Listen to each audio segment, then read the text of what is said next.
भारत के प्रधानमंत्री नरेंद्र मोदी ने जब भी भाषण दिया तो उन्होंने कहा, this is not the era of war.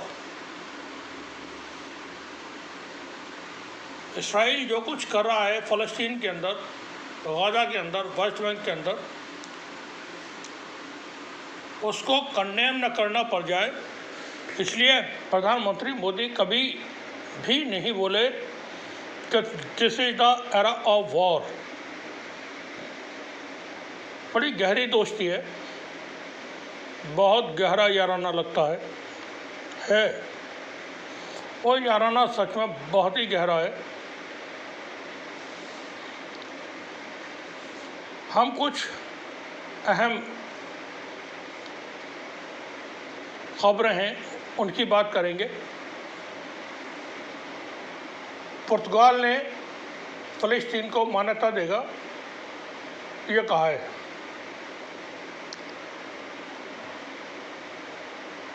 Gaza को लेकर पुर्तगाल अपनी नीतियां बदलने को तैयार है और वो वेस्ट के पश्चिम के उन मुल्कों की लिस्ट में शामिल हो गया है जो फ़लस्तीन को एक अलग मुल्क के हैसियत से मान्यता देने के लिए तैयार हैं या दे चुके हैं। पुर्तगाल के विदेश मंत्रालय ने ऐलान किया है कि अगले सप्ताह न्यूयॉर्क में होने वाली संयुक्त राष्ट्र महासभा से पहले ही वो फ़लस्तीन को मान्यता दे देगा। वहीं फ्रांस, ब्रिटेन, कनाडा और ऑस्ट्रेलिया भी फ़लस्तीन को मान्यता देने की तैयारी कर चुके हैं। इसराइल ने इस कदम की निंदा की है। इसराइल का काम ही निंदा करना है और बर्बरियत करना। कुछ और खबरें हैं। पाकिस्तान ISI चीफ ने इसराइल को लेकर के कहा है कि वो पाकिस्तान रियाद में अपने ट्रूप्स तैनात करेगा और ये फौरी तौर पर किए जाएंगे। और अगर इसराइल किसी भी तरह की जाहिरियत करता है, सऊदी अरब के ख़िलाफ़ कोई हमला करता है, तो फौरी तौर पर उसी वक्त उसका जवाब दिया जाएगा। फाइटर प्लेन्स और जेट और ड्रोन हमलों के ज़रिए सऊदी अरब पर होने वाले किसी भी संभावित हमले के दौरान फ़ौरन पाकिस्तान कार्रवाई करेगा इसराइल के ख़िलाफ़। ये ISI प्रमुख का बयान है। वहीं एक और अहम खबर है, पाकिस्तान ने चाइना की मदद से अपना जो न्यूक्लियर प्रोग्राम है वो बहुत तेज़ रफ्तार कर दिया है। ऐसा माना जा रहा है कि पाकिस्तान जल्दी से जल्दी ज़्यादा न्यूक्लियर वॉरहेड्स बना करके वो सऊदी अरब को शायद देने का कोई प्रोग्राम बनाया हो उसने। वहीं कतर ने डिमांड की है कि इसराइल माफ़ी मांगे जो उसने एयर स्ट्राइक किया दोहा के ऊपर और गाज़ा में होने वाली बातचीत को शुरू करे। अमेरिका ने सऊदी अरब के साथ जंगी मशकें की हैं, ये भी आपको बता दें अमेरिका ने। इस पर हम बहुत अहम बात आपको बताएंगे, अमेरिका और सऊदी अरब के दरमियान क्या चल रहा है। पाकिस्तान के विदेश मंत्री इसाक डार, उनका कहना है कि सऊदी अरब पाकिस्तान के दरमियान हुए पैक्ट के बाद बहुत सारे मुल्क पाकिस्तान के साथ ये पैक्ट साइन करने के लिए तैयार हैं। वहीं एक खबर और है, यह खबर अहम है। मारिया नौफेल एक्स पर यह खबर उन्होंने पोस्ट की है। ये बड़े जर्नलिस्ट हैं मारियो नौफल, वो लिखते हैं Pakistan offer nuclear to Saudi under defence pact. Pakistan ने अपने पास जो न्यूक्लियर वेपन्स हैं, जो वॉर हेड्स हैं, उनमें से सऊदी अरब को ये वॉर हेड्स देने की पेशकश की है। सऊदी अरब और पाकिस्तान के दरमियान साइन हुए डिफेंस पैक्ट के बाद वहीं सीरिया के प्रेसिडेंट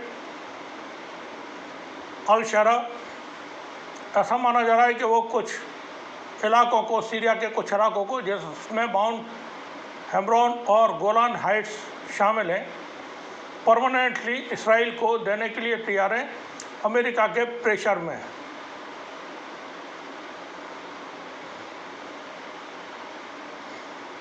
और इसमें अलकायदा भी शामिल है, वो भी चाहती है कि ये इसराइल को दे दिए जाएं। ऐसी ये खबर सोशल मीडिया में या मीडिया में मौजूद है। कतर ने नेतन्याहू के उस रिक्वेस्ट को, उस अपील को खारिज कर दिया है जिसमें हमास के लोगों को, हमास के मेंबर्स को दोहा से बाहर निकालने के लिए उसकी तरफ से की गई। वहीं नेतन्याहू ने अमेरिका से ये दबाव डाला है कि वो इजिप्ट पर दबाव बनाए कि इजिप्ट सिनाई के रेगिस्तानी इलाके में चाइना से जो डिफेंस सिस्टम है ले करके उसको तैनात न करे।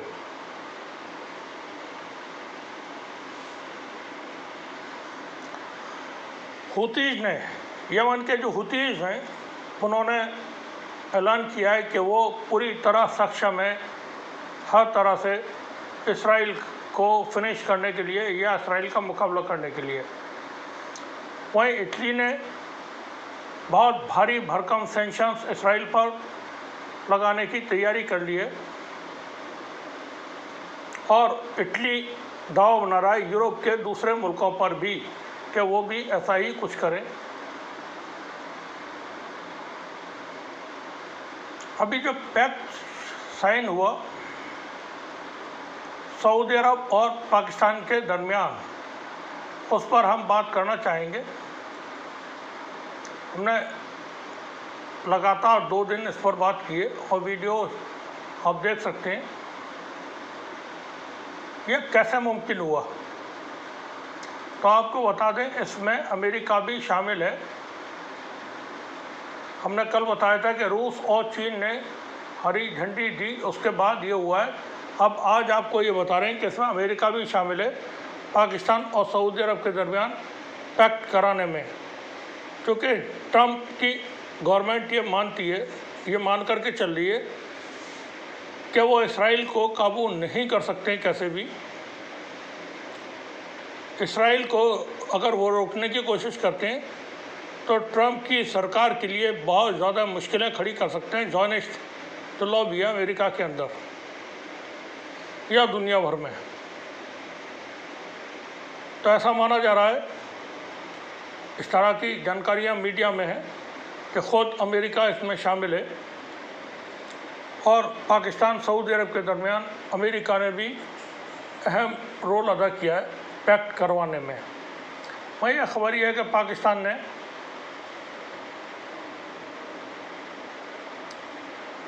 खबर दी है कि भारत के 4 राफेल विमान उन्होंने मार करके गिराए थे ऑपरेशन सिंदूर के दौरान, और भारत के कुल 7 विमान उन्होंने मार करके गिराए थे। इनके उन्होंने जो टेल नंबर होते हैं, हर जहाज़ का अपना एक यूनिक नंबर होता है, वो सिविल एविएशन का प्लेन हो या फिर कोई फाइटर प्लेन। तो पाकिस्तान ने टेल नंबर, जहाज़ की जो पीछे का हिस्सा होता है वहाँ नंबर होते हैं, वो नंबर जारी किए और बताया कि हमने 4 राफेल विमान मार करके गिराए। भारत की सेना की तरफ से कोई इस पर अभी तक जवाब नहीं आया। भारत की सरकार की तरफ से उम्मीद नहीं की जाती है कि कोई जवाब देगी। कोई आया नहीं, कोई घुसा नहीं, कोई घुसेगा नहीं, और हम पहुंच जाएंगे फिर चाइना।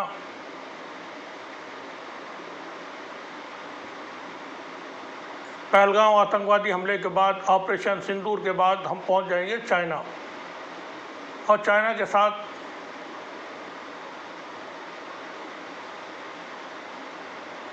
अपने मामलात को उनकी शर्तों पर, मनमानी शर्तों पर आगे बढ़ाने की कोशिशें करेंगे, क्योंकि हमारे लिए तमाम रास्ते हमने खुद बंद कर दिए। भारत का मतलब है मोदी, मोदी का मतलब है भारत। कोई विदेश नीति भारत की है नहीं, से ग्लोरीफाई करना था वर्ल्ड लेवल पर मोदी को। हाउडी वोडी, अब की बात ट्रंप सरकार। जहाँ जा रहे थे आरएसएस के लोग, दुनिया भर में मौजूद हैं। हिंदू स्वयं सेवक संघ के नाम से विदेशों में आरएसएस काम करता है, तो उनके लोग गाड़ियों भर भर करके, जो भारत के लोग थे या वहाँ भी मिल जाते होंगे पैसों पर, उनको ला करके खड़ा कर दिया करते थे। और प्रधानमंत्री मोदी जब वहाँ पहुँचते थे तो उनका वो वेलकम करते हुए नज़र आते थे, आंसू बहाते हुए, और बाद में फिर उनके वीडियोज़ भी मीडिया में, सोशल मीडिया में नज़र आते थे लोगों के, कि बस जो कुछ भी अच्छा चल रहा है दुनिया में, वह मोदी के प्रधानमंत्री बनने के बाद 2014 में, उससे पहले डार्क युग में, अंधकार में, ये धरती पर जो दुनिया है वो सब अंधकार में थी। मोदी के भारत का प्रधानमंत्री बनने के बाद इस धरती पर उजाला हुआ है, और भारत का मीडिया पाकिस्तान और सऊदी अरब के दरमियान जो पैक्ट हुआ है साइन, उस पर जो खबरें दिखा रहा है, जो आरएसएस का मीडिया है, वो बिल्कुल बेहुदा खबरें हैं।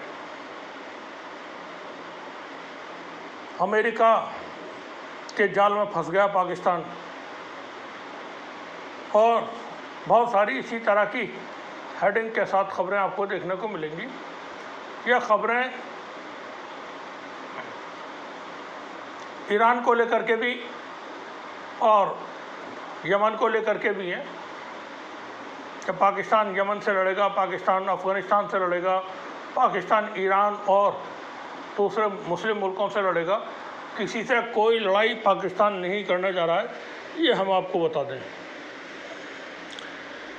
ये एक सिक्योरिटी पैक्ट साइन हुआ है सऊदी अरब और पाकिस्तान के दरमियान। पाकिस्तान किसी भी सूरत में ईरान के खिलाफ कोई भी कार्रवाई नहीं कर सकता है। सीधे सीधे ईरान और पाकिस्तान के दरमियान कोई बात है, उसमें जो कुछ भी कोई भी मुल्क करे कर सकता है, मगर सऊदी अरब के लिए पाकिस्तान ईरान से जंग नहीं लड़ेगा, ईरान पर कोई हमला कभी नहीं कर सकता है। यमन के साथ कोई लड़ाई पाकिस्तान की सेना नहीं छेड़ सकती है। पाकिस्तान की फ़ौज सिर्फ वहाँ लड़ सकती है जहाँ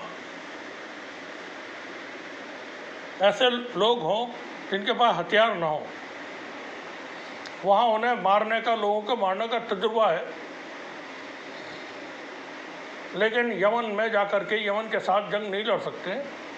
यमन के पास, हुतीज़ के पास बैलिस्टिक मिसाइलें 2500 किलोमीटर तक मार करने वाले, अरामको पर वो हमला कर चुके हैं पहले, सऊदी अरब यूएई में हमला कर चुके हैं। इसके बाद सऊदी अरब ने फिर तमाम मामलात को हल किया, और सऊदी अरब और ईरान के दरमियान जो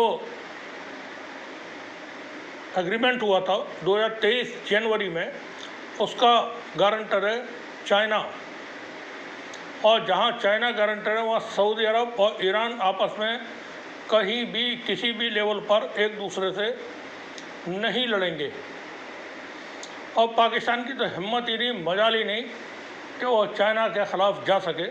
लेकिन हमारे मुल्क का मीडिया ये तमाम चीज़ें, तमाम खबरें दिखा रहा है, तो इस पर हम बताने की कोशिश कर रहे हैं कि किसी तरह का कोई मामला नहीं है।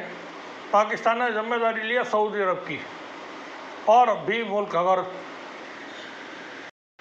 इस पैक्ट में शामिल होते हैं तो फिर यह सब एक बड़ा ग्रुप बन जाएगा, जिसकी कोशिश जॉर्डन की तरफ से OIC के समिट में भी की गई।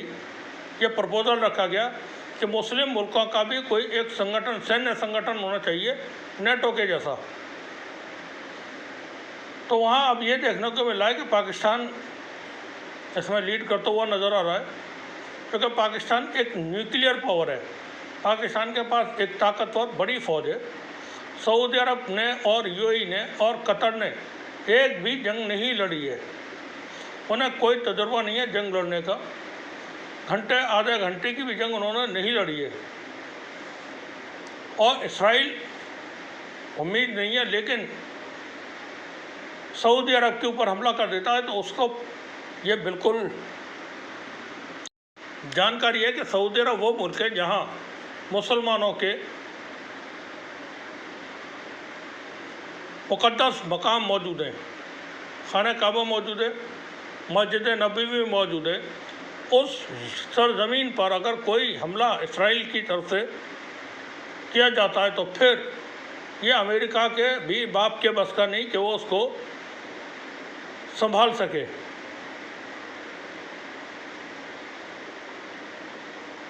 फिर एक अलग तरह की जंग शुरू होगी अगर ऐसा कुछ होता है। इसराइल कर सकता है क्योंकि अमेरिका को डायरेक्ट करने की कोशिश कर सकता है, लेकिन अमेरिका इसमें शायद नहीं फंसेगा।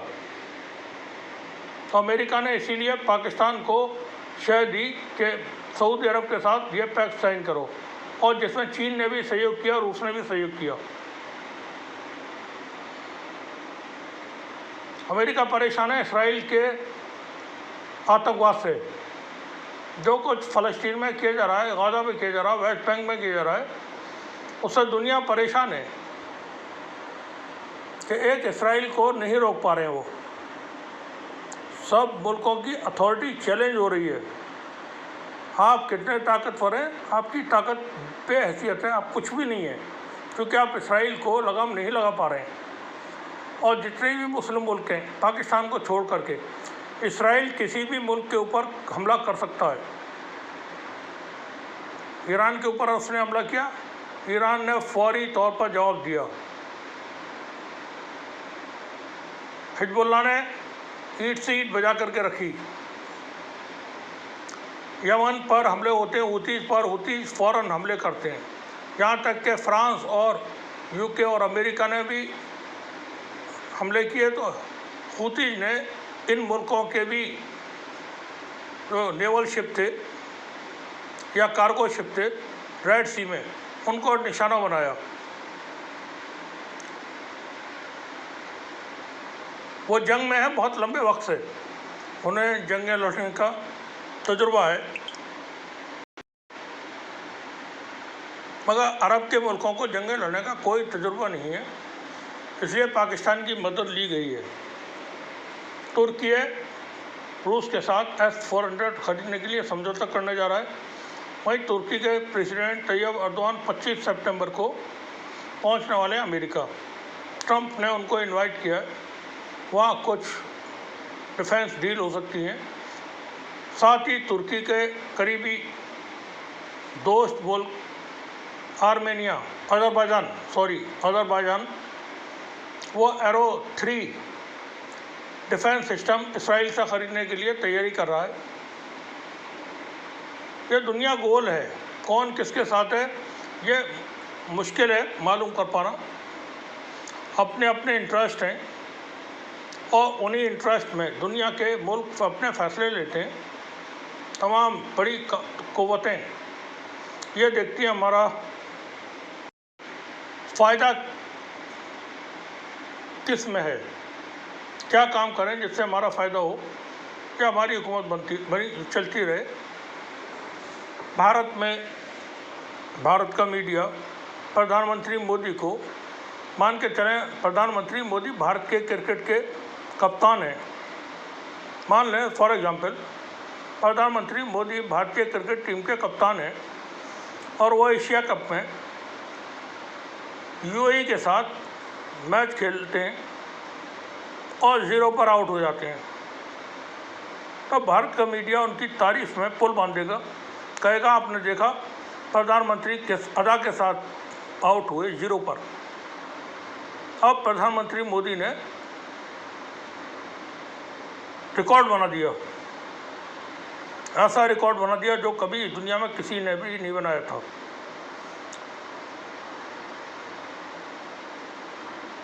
भारत का मीडिया बेशर्मी की तमाम हदें पार कर चुका है।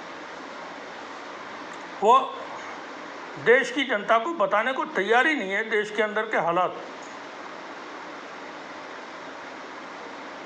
चौथी बड़ी अर्थव्यवस्था है भारत, जैसा हमको बताया जाता है।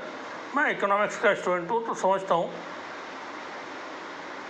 डाटाज को जब हम देखते हैं तो हम पाते हैं कि कहीं और खड़े हुए हैं, मगर हम तो सरकारी वाहिनियों को माने लेते हैं। चौथी बड़ी अर्थव्यवस्था है। 85 करोड़ लोग भारत के 5 किलो के थैले पर जिंदगी जी रहे हैं। 1% सिर्फ 1% लोगों के पास मुल्क की तमाम वेल्थ का मोर देन 50% उनके पास है।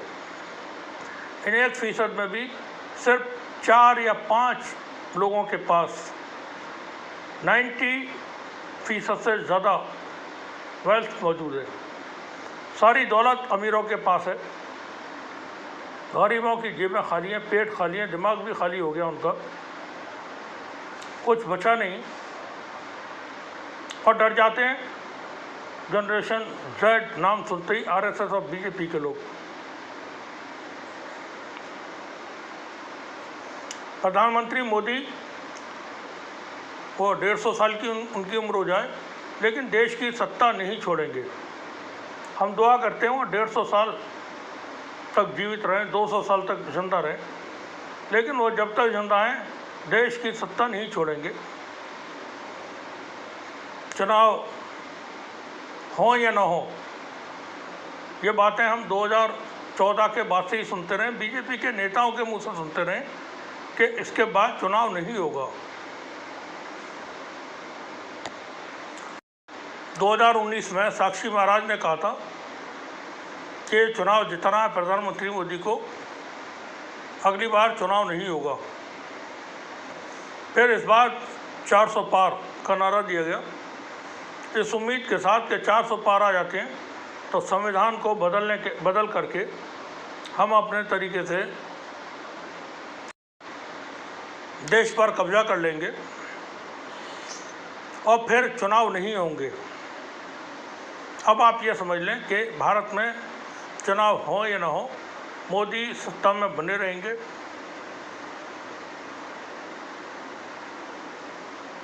कोई गुंजाइश नहीं है कि वो हट सकें कैसे भी। देश की जुडिशरी, चुनाव आयोग, दूसरी संस्थाएं, उनका क्या हाल है सब जानते हैं देश के लोग। जब ये संस्थाएं, संवैधानिक संस्थाएं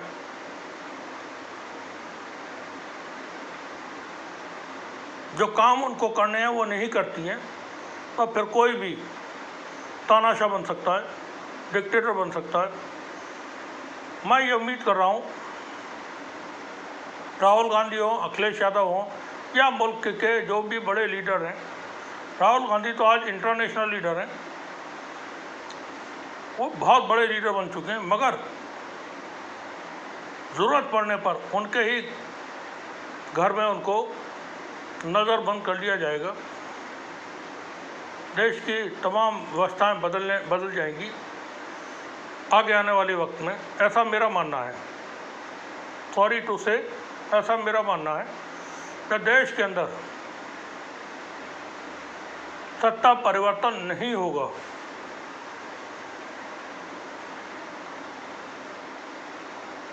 ऑपरेशन सिंदूर में क्या हुआ था, देश की सरकार पार्लियामेंट में भी बताने को तैयार नहीं हुई। राजनाथ सिंह रक्षा मंत्री, अब देखें सेना से आप झूठ बोलवाएं, नेता लोग पार्लियामेंट में झूठ बोले, वो बड़ी शर्म की बात है। खुद मुल्क का प्रधानमंत्री झूठ बोलते, कोई आया नहीं, कोई गया नहीं, कोई घुसा नहीं। चीन की सेना आज भी लद्दाख के अंदर बैठी हुई है घुस करके। अब प्रधानमंत्री कह रहा है कोई नहीं आया यहाँ पर।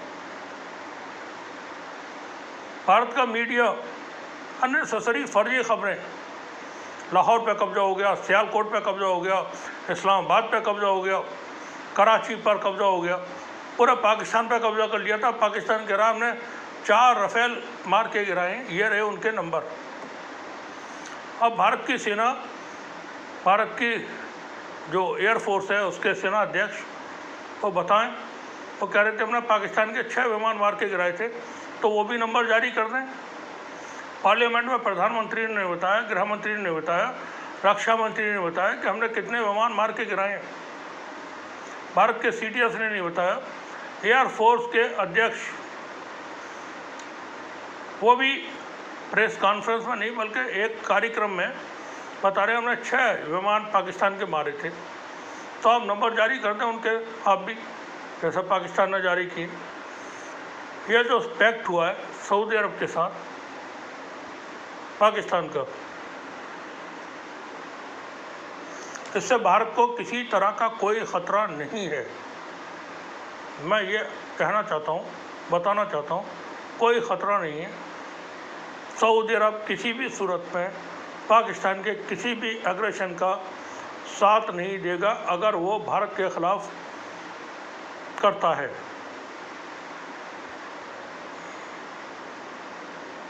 लेकिन हमारा मीडिया ये दिखाने की कोशिश कर रहा है कि भारत और पाकिस्तान के बीच कुछ हुआ तो सऊदी अरब भी आकर के जंग लड़ेगा यहाँ पर। पहली बात तो जंग होने नहीं देगा सऊदी अरब, दूसरे ये बिल्कुल साथ नहीं देगा वो। अब भारत ही कुछ इस तरह का करता है कि घर में घुस के मारेंगे तो फिर वो सिचुएशन अलग होगी, उसमें क्या होगा फिर वो चीज़ें अलग होती है। जैसे चाइना ने पाकिस्तान का साथ दिया, घर में घुस के मारेंगे इसलिए दिया। अगर पाकिस्तान हमला करता पहले भारत के ऊपर तो चीन की तरफ से पाकिस्तान को किसी भी तरह की कोई सैन्य मदद नहीं हासिल होती। शुक्रिया आप सभी का।